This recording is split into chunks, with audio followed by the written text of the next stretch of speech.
Hello friends, power plant with Rahul में आपका स्वागत है। टरबाइन गवर्निंग सिस्टम का एक important topic electro hydraulic converter. This is the component of electro hydraulic governing system पे मैं वीडियो बना रहा हूं। इस वीडियो को ध्यान से देखें, काफी यूजफुल एंड इंफॉर्मेटिव रहने वाला है। आप इस वीडियो में देखिएगा कि किस प्रकार से इलेक्ट्रो हाइड्रोलिक कन्वर्टर टरबाइन के कंट्रोल वाल्व को कंट्रोल करता है। इससे पहले आप लोग हाइड्रोलिक गवर्निंग सिस्टम के बारे में पढ़े थे।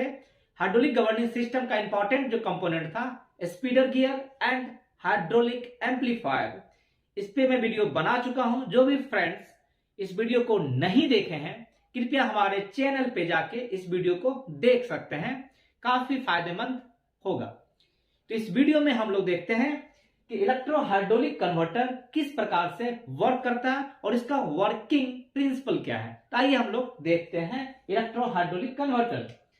देखिए, electro hydraulic converter is the connecting link, connecting element है between the electrical and hydraulic part of the turbine control system.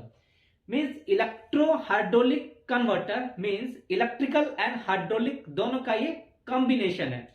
ये connecting link between the electrical part and the hydraulic part of the governing system का बीच का connecting link है।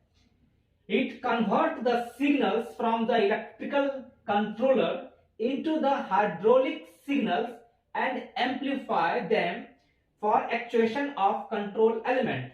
तो simple शब्दों में समझें कि हाइड्रोलिक गवर्नर में क्या था, हाइड्रोलिक से हाइड्रोलिक आप कंट्रोल करते थे। वहां पे क्या था, आपका स्पीडर गियर था। स्पीडर गियर में आपका क्या निकलता था, ऑक्सिलरी सेकेंडरी ऑयल, और auxiliary secondary oil works as a signal fluid for the hydraulic amplifier. Means auxiliary secondary oil में अगर कुछ भी चेंज होता था तो it ultimate change the pressure of the secondary oil fluid.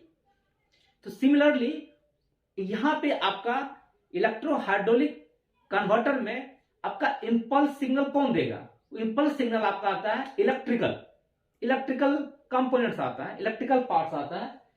तो आपका इलेक्ट्रिकल पार्ट को हाइड्रोलिक पार्ट में कन्वर्ट करता है ये कन्वर्टर, ठीक है। और बाकी सारा का सारा सिस्टम आपका हाइड्रोलिक एम्पलीफायर का ही होता है, ठीक है। इसका इंपॉर्टेंट काम यही है कि इट द सिग्नल आपका कहां से आता है, इलेक्ट्रिक कंट्रोलर से। आपका इलेक्ट्रिक कंट्रोलर से जो सिग्नल आता है उसको ये कन्वर्ट कर देता है हाइड्रोलिक सिग्नल्स में। इलेक्ट्रिकल सिग्नल आया, इलेक्ट्रिकल सिग्नल को आपको कन्वर्ट कर दिया किसमें, हाइड्रोलिक सिग्नल में, और उसी सिग्नल को एम्पलीफाई कर देता है for the actuation of control elements. तो हम लोग इसको जो वर्क आपका स्पीडर गियर प्लस हाइड्रोलिक एम्पलीफायर दोनों मिलके करता था, ये सिंगल आपका दोनों काम कर देता है। तो हम लोग इसका देखते हैं कि किस प्रकार से ये देखिए। This is the internal diagram of electro hydraulic converter. The electro hydraulic converter consist of mainly permanent magnet plunger coil system with control sleeve, pilot valve, calling transformer, amplifier piston, और you may say this is the control pilot piston, lever, camshaft, sleeve, and flow piston, and tension spring. This is the main components of the electro hydraulic converter. हम लोग अब इसमें देखते हैं ये किस प्रकार से ये वर्क करता है। Electro hydraulic converter receive the signal from the electric controller, और सबसे पहले आपका सिग्नल कहां पे आता है, प्लंजर कॉइल में आता है। प्लंजर कॉइल में सबसे पहले आपका if the operator wanted to increase the speed और द लोड, तो फर्स्ट कमांड आपका कहां पे पहुंचता है, प्लंजर कॉइल में। ध्यान से समझिएगा, सबसे पहले आपका जो इलेक्ट्रिकल जो आपका 4 मिली एम्पियर से 20 मिली एम्पियर जो आपका इलेक्ट्रिक सिग्नल आता है, वो सबसे पहले आपको आता है परमानेंट मैग्नेट प्लंजर कॉइल में। सबसे पहले आपका प्लंजर कॉइल में आता है, and the plunger coil actuate the control sleeve. Plunger coil में सिग्नल आता है, प्लंजर कॉइल क्या करता है, आपको कंट्रोल स्लीव को एक्चुएट करता है। आइदर ये कंट्रोल स्लीव को डाउनवर्ड मूवमेंट देता है या अपवर्ड मूवमेंट देता है, ठीक है। और इस मूवमेंट से आपका सारा काम हो जाता है। जैसे ये मूवमेंट करता है तो अल्टीमेट आपका जो कंट्रोल ऑयल जो होता है either flow to the either side of the amplifier piston and the opposite side connected to the drain। Same फंडा आपका क्या था, हाइड्रोलिक एम्पलीफायर में था कि control oil either amplifier piston के डाउन में जाएगा या टॉप में जाएगा और उसके अपोजिट साइड आपका कनेक्टेड टू द ड्रेन होगा और इससे आपको क्या करेगा, स्लीव को एक्चुएट करता है। तो देखिए एकदम ध्यान से समझिएगा क्या होता है। सपोज कीजिए कि आपको इंक्रीज द लोड और द स्पीड बढ़ाना है आपको, देन आपका स्पीड और लोड कैसे बढ़ेगा, you have to open the control valve. Control valve का पोजीशन को आपको इंक्रीज करना है। तो कंट्रोल वाल्व का पोजीशन को इंक्रीज करने के लिए क्या होता है कि सबसे पहले आपका सिग्नल कहां पे आता है, प्लंजर कॉइल में आता है। प्लंजर कॉइल क्या करेगा, ये कंट्रोल स्लीव को अपवर्ड मूवमेंट करता है। अपवर्ड मूवमेंट किया कंट्रोल स्लीव को, ये क्या करता है, मैग्नेटाइज करके कंट्रोल स्लीव को अपवर्ड मूवमेंट किया। इस कंट्रोल स्लीव का अपवर्ड मूवमेंट से क्या होता है कि यहां से आपका जो ट्रिप ऑयल है, देखिए आपका यहां पे ट्रिप ऑयल कनेक्टेड है। ये ट्रिप ऑयल क्या होता है, ये आपका इस कंट्रोल जो पायलट वाल्व के सेंटर से होता हुआ आपका इस कंट्रोल स्लीव में आता है और इसमें ड्रेन ओवरलैप होता है। तो वो आपका इस पायलट वाल्व का पोजीशन डिटरमाइन करता है, क्योंकि इस पायलट वाल्व में आपका दो फोर्स लग रहा है, एक आपका स्प्रिंग फोर्स लग रहा है, एक आपका ट्रिप ऑयल का प्रेशर लग रहा है। इक्विलिब्रियम कंडीशन में रहता है ये। जैसे आपका प्लंजर कॉइल कमांड भेजा कि इंक्रीज कीजिए कंट्रोल वाल्व के पोजीशन को, कंट्रोल वाल्व के पोजीशन को इंक्रीज करने के लिए क्या करता है ये कंट्रोल स्लीव को ऊपर की ओर मूवमेंट दिया। ऊपर के मूवमेंट करने से क्या होता है, आपका ड्रेन पॉट थोड़ा सा मिसमैच हो जाता है। ये जो ड्रेनिंग हो रहा था ट्रिप ऑयल का, ड्रेनिंग इधर से यहां से जो ड्रेनिंग हो रहा था, थोड़ा सा क्या होता है, ड्रेन ओवरलैप कम होता है। ओवरलैप होने से क्या होता है कि आपका ट्रिप ऑयल का प्रेशर इंक्रीज हो जाता है, ये वाला प्रेशर। और इस प्रेशर के इंक्रीज होने से क्या होता है कि ये आपका क्या होता है, ये ऊपर की ओर मूव करता है, ये आपका पोजीशन ऊपर की मूव करता है। तो जनरली क्या होता है कि कंट्रोल ऑयल जो है वो नॉर्मल कंडीशन में, स्टेडी स्टेट कंडीशन में आपका कहीं पे भी नहीं जाता है, ना आपका एम्पलीफायर पिस्टन के अप में गया नहीं तो डाउन में गया। ये क्या होता है, आपका ब्लॉक कंडीशन में रहता है कि आपका ये पोर्ट क्या है, ब्लॉक है। ये ऑयल ना इधर जा रहा है ना ये ऑयल इधर आ रहा है, क्योंकि इसको रास्ता नहीं मिल रहा है। ये स्टेडी स्टेट कंडीशन में इक्विलिब्रियम पोजीशन में है। जैसे ही ये प्लंजर कॉइल कंट्रोल स्लीव को ऊपर की ओर मूव करता है, अपवर्ड डायरेक्शन में मूव किया, उससे क्या होता है कि ड्रेनिंग रेट को ये डिक्रीज करता है। ड्रेनिंग रेट डिक्रीज होने से क्या होता है कि आपका ट्रिप ऑयल का प्रेशर इंक्रीज होता है और ये अपवर्ड मूवमेंट करता है। जैसे ही अपवर्ड मूवमेंट किया, ये वाला पोर्ट देखिए, ये पोर्ट जैसे ही अपवर्ड मूवमेंट किया तो यहां से कंट्रोल ऑयल अभी आपका कहीं पे भी नहीं जा रहा था, ये यहां पे आ गया, ठीक है। और ये इधर से होता हुआ ये यहां पे आ गया, आपका एम्पलीफायर पिस्टन के बॉटम में आ गया, ठीक है। समझ कैसे क्यों आया, जैसे ही ऊपर क्यों गया तो ये पोर्ट आपका ओपन हो जाता है। ओपन होने से क्या होता है कि आपका यहां से कंट्रोल ऑयल क्या होता है, यहां से कंट्रोल ऑयल आया है और ये आपका क्या होता है, एम्पलीफायर पिस्टन के बॉटम में आता है और ये वाला port connected to the drain होता है। तो आपका डिफरेंशियल फोर्स के कारण ये कंट्रोल ऑयल क्या करता है, इस एम्पलीफायर पिस्टन को ऊपर की ओर मूव करता है। ध्यान से समझिएगा, ये एम्पलीफायर पिस्टन ऊपर की ओर मूव किया, ऊपर की ओर मूव करने से क्या होता है कि आपका ये मोशन ट्रांसफर किसको करता है, इस लीवर को ट्रांसफर करता है। आपको याद होगा कि हाइड्रोलिक एम्पलीफायर में भी सेम फंडा था। ये एम्पलीफायर पिस्टन अपना मोशन किसको ट्रांसफर किया, लीवर को ट्रांसफर करता है और इस लीवर के ट्रांसफर होने से इस लीवर, यह आपका लीवर है और इसी लीवर से आपका कनेक्टेड परपेंडिकुलर केम शाफ्ट रहता है, ये शाफ्ट ये आपका इस प्रकार से और इसी केम शाफ्ट में आपका स्लीव कनेक्टेड रहता है। दो आपका flow piston for the main control valve opening के लिए है और 2 फ्लो पिस्टन आपका आईपी कंट्रोल वाल्व ओपनिंग के लिए है, ठीक है। और आपका टोटल 4 स्लीव है। स्लीव और फ्लो पिस्टन का आप सेम फंडा है कि दोनों में क्या होता है, ड्रेन पोर्ट होता है। ड्रेन पोर्ट अगर जितना मैच करेगा उतना आपका ड्रेनिंग रेट इंक्रीज होता है। ड्रेन पोर्ट जितना आपका मिसमैच किया, कम मैच किया, उतना आपका ड्रेनिंग रेट डिक्रीज होता है। यहां पे भी आपका ट्रिप ऑयल है। ट्रिप ऑयल क्या होता है कि थ्रॉटलिंग होते हुए आपका यहां पे फ्लो पिस्टन में आता है। फ्लो पिस्टन में आपका क्या है, एक टेंशन स्प्रिंग है और आपका एक क्या है, ट्रिप ऑयल प्रेशर है। मींस फ्लो पिस्टन पे 2 फोर्स लग रहा है। सेम आपको याद होगा एम्पलीफायर पिस्टन का, स्पीडर गियर का सेम फंडा यहां पे भी है। आपका ट्रिप ऑयल क्या करता है, नीचे की ओर फोर्स लगाता है, स्प्रिंग फोर्स ऊपर की ओर फोर्स लगाता है, ठीक है। जितना ड्रेनिंग होगा उतना इसका डाउन स्ट्रीम प्रेशर डिक्रीज होगा। अगर ड्रेनिंग रेट यहां पे कम होगा उतना आपका डाउन स्ट्रीम प्रेशर इंक्रीज होता है। और डाउन स्ट्रीम प्रेशर क्या है आपका, secondary oil pressure. Trip oil यहां से आता है और इसका आउटलेट क्या होता है, सेकेंडरी ऑयल प्रेशर। आपका हाइड्रोलिक एम्पलीफायर में भी आउटपुट क्या निकल रहा था, सेकेंडरी ऑयल प्रेशर। और इलेक्ट्रो हाइड्रोलिक कन्वर्टर में भी आपका आउटपुट क्या निकल रहा है, सेकेंडरी ऑयल प्रेशर निकल रहा है, ठीक है। अल्टीमेट आप फिर से समझिए, सबसे पहले आपको किसमें मोशन आया, प्लंजर कॉइल एनर्जाइज हुआ। प्लंजर कॉइल एनर्जाइज होने से आपका कंट्रोल स्लिप में पहले आपका मोशन आता है। ये अपना इस मोशन के कारण क्या होता है कि आपका ट्रिप ऑयल का जो प्रेशर है इंक्रीज और डिक्रीज करता है। इस कारण से आपका क्या होता है कि कंट्रोल ऑयल आपका एम्पलीफायर पिस्टन के इधर अप में जाएगा या डाउन में जाएगा। उस कारण से आपका एम्पलीफायर पिस्टन में मोशन आएगा। एम्पलीफायर पिस्टन में मोशन होने के कारण ये अपना मोशन किसको ट्रांसफर किया, इस लीवर को ट्रांसफर करता है।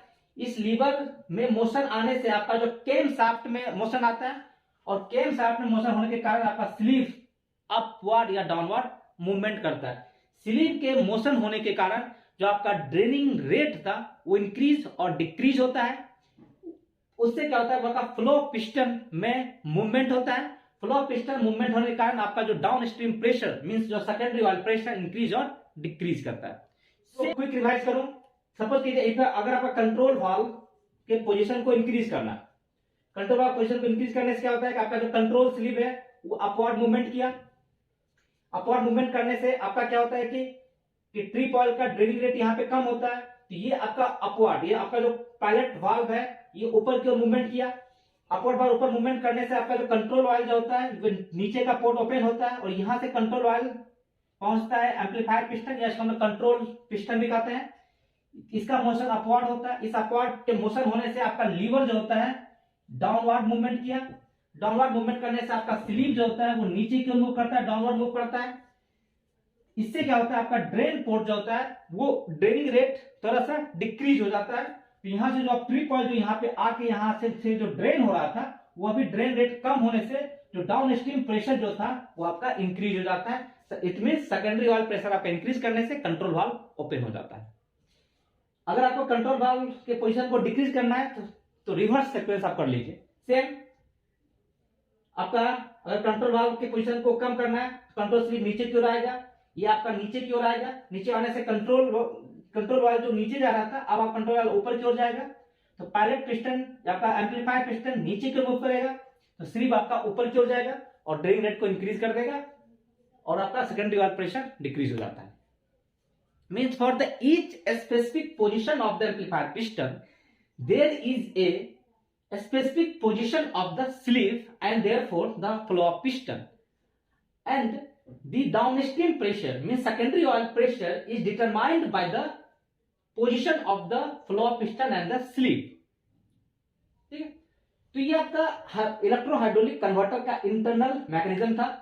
आप डायग्राम देख रहे हैं, ये डायग्राम 250 मेगावाट के लिए एंड 210 मेगावाट के लिए अभी भी यूज होता है, लेकिन 500 मेगावाट के लिए थोड़ा सा इसमें मॉडिफिकेशन हो गया है लेटेस्ट में।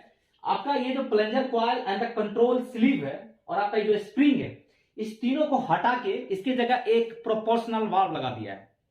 ठीक है, प्लंजर कॉइल, कंट्रोल स्लीव और स्प्रिंग आपका इस सिस्टम को, ये जो आपका सिस्टम है, इस सिस्टम को हटा के इसके जगह आपका एक प्लंजर कॉइल लगा दिया है और ये ट्रिप ऑयल का जो फंडा था इसको हटा दिया है।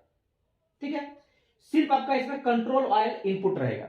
मींस अभी जो 500 मेगावाट के लिए जो इलेक्ट्रो हाइड्रोलिक कन्वर्टर है इसमें आपका जो इनपुट है वो सिर्फ आपका इलेक्ट्रिकल सिग्नल रहता है एंड कंट्रोल ऑयल रहता है। अभी आपका 3 आउटपुट था, control oil, trip oil and the electrical signal. लेकिन 500 मेगावाट के लिए आपको मैक्सिमम 500 मेगावाट में थोड़ा सा मॉडिफिकेशन किया गया है कि प्लंजर कॉइल, कंट्रोल स्लीव और स्प्रिंग को हटा के उसकी जगह एक प्रोपोर्शनल वाल्व लगा दिया है। और ये सारा फंडा वही है। उसका सिंपल काम क्या है कि इसमें आपका ये पोर्ट ए मान लीजिए, इस पोर्ट को आप बी मान लीजिए, सिंपल। आपका 2 पोर्ट है, B port and A port. B port है आपका एम्पलीफायर पिस्टन को अपवर्ड मूवमेंट के लिए, ए पोर्ट है आपका कंट्रोल वाल्व को पोजीशन को डिक्रीज करने के लिए। तो जो काम आपका प्लंजर कॉइल, कंट्रोल स्लीव मिलके करता था, वो काम आपका सोलेनॉइड वाल्व, सिर्फ प्रोपोर्शनल जो वाल्व है, सोलेनॉइड ऑपरेटेड प्रोपोर्शनल वाल्व, वो काम करता है। बहुत सिंपल अरेंजमेंट है। और ट्रिप ऑयल जो यहां पर आता है, ये आपका ट्रिप ऑयल भी आप नहीं रहेगा। मींस आपका 500 मेगावाट के केस में जो इलेक्ट्रो हाइड्रोलिक कन्वर्टर में जो इनपुट है वो सिर्फ 2 है, एक इलेक्ट्रिकल सिग्नल है और एक आपका कंट्रोल ऑयल। जबकि 210 एंड 250 मेगावाट में आपका 3 सिग्नल था, एक electric signal, control oil and trip oil भी था। अभी सिर्फ control oil and electrical signal है। बहुत ही सिंपल अरेंजमेंट है। क्या होता है कि मान लीजिए आपको कंट्रोल वाल्व को ओपन करना है। कंट्रोल वाल्व को ओपन करने से क्या होता है, नॉर्मल कंडीशन में आपका कंट्रोल वाल्व ना ए पोर्ट पे जा रहा है ना बी पोर्ट पे जा रहा है, कोई भी मूवमेंट नहीं हो रहा है। जैसे आपको कंट्रोल वाल्व को ओपन करना है तो इलेक्ट्रिकल सिग्नल आता है, उसके कंट्रोल वाल्व को कितना ओपन करना है उसके करस्पॉन्डिंग आपका एक इलेक्ट्रिक सिग्नल आता है इलेक्ट्रिक कंट्रोलर से। वो कंट्रोल वाल्व को क्या करता है, बी पोर्ट को ओपन करता है। बी पोर्ट को ओपन करने से आपका कंट्रोल वाल्व क्या होता है, यहां से आता हुआ, ये कंट्रोल वाल्व बी पोर्ट से होता हुआ आपका एम्पलीफायर पिस्टन में आता है और इस एम्पलीफायर पिस्टन को अपवर्ड मूवमेंट कर देता है। अपवर्ड मूवमेंट किया, उससे क्या होता है, आपका लीवर डाउन होता है, कैम शाफ्ट डाउन होता है, स्लीव आपका डाउनवर्ड मूवमेंट होता है, ड्रेन पोर्ट यहाँ पे मिसमैच होता है। उससे क्या होता है, आपका सेकेंडरी वाल्व प्रेशर इंक्रीज हो जाता है। जैसे ही आपका एम्पलीफायर पिस्टन एक अपना स्पेसिफिक पोजीशन पे आता है, तो ये अपना, इसमें एक पोजीशन ट्रांसमीटर होता है, 2 पोजीशन ट्रांसमीटर है। इस पोजीशन ट्रांसमीटर को ये सिग्नल भेजता है कि इस पोजीशन पे हम आ गए हैं।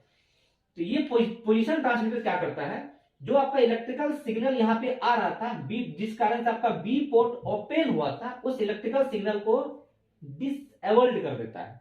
उससे क्या होता है कि प्रोपोर्शनल वाल्व अपना स्टेडी स्टेट कंडीशन या नॉर्मल पोजीशन बोलते हैं, उस पोजीशन पे आ जाता है। फिर कंट्रोल वाल्व ना तो बी पोर्ट से जाता है ना ए पोर्ट से जाता है और आपका सेकेंडरी वाल्व प्रेशर आपको मिल जाता है। सिमिलरली अगर कंट्रोल वाल्व के पोजीशन को डिक्रीज करना है तो फिर आपका सिग्नल यहां पे आता है। सिग्नल आने से क्या होता है, आपका सोलेनॉइड वाल्व में एक सिग्नल आता है, उससे क्या होता है, इस प्रोपोर्शनल वाल्व का जो ए पोर्ट को ही ओपन करता है। ए पोर्ट को ओपन करने से आपका कंट्रोल वाल्व जो होता है ऊपर से जाता है और इसको डाउनवर्ड मूवमेंट करता है। ठीक है, डाउनवर्ड मूवमेंट करने से क्या होता है, आपका ये नीचे आया, लीवर ऊपर की ओर मूव किया, जैसे ये नीचे आया कि ऊपर की मूव करता है, ऊपर मूव करने से आपका स्लीव जो होता है वो अपवर्ड मूवमेंट किया। और याद रखिएगा सिंपल फंडा है, अगर स्लीव अपवर्ड मूवमेंट किया तो ड्रेन रेट को इंक्रीज करता है और आपका डाउनवर्ड स्ट्रीम प्रेशर जो कि सेकेंडरी ऑयल प्रेशर है उसका डिक्रीज हो जाता है। आपका सेकेंडरी ऑयल प्रेशर डिक्रीज किया, आपका कंट्रोल वाल्व थोड़ा सा क्लोज हो जाता है। तो ये आपका सिंपल अरेंजमेंट है। तभी आप लोगों ने 210 एंड 250 मेगावाट का भी सिस्टम देखा, इलेक्ट्रो हाइड्रोलिक कन्वर्टर किस प्रकार से वर्क करता है, और 500 मेगावाट के केस में भी आप लोगों ने देखा। और अगर इसके बाद भी अगर कुछ डाउट रहे तो कमेंट जरूर करें, कमेंट में मैं आपका रिप्लाई दूंगा। और वीडियो अगर पसंद आए तो लाइक एंड सब्सक्राइब करना ना भूलें। Thank you.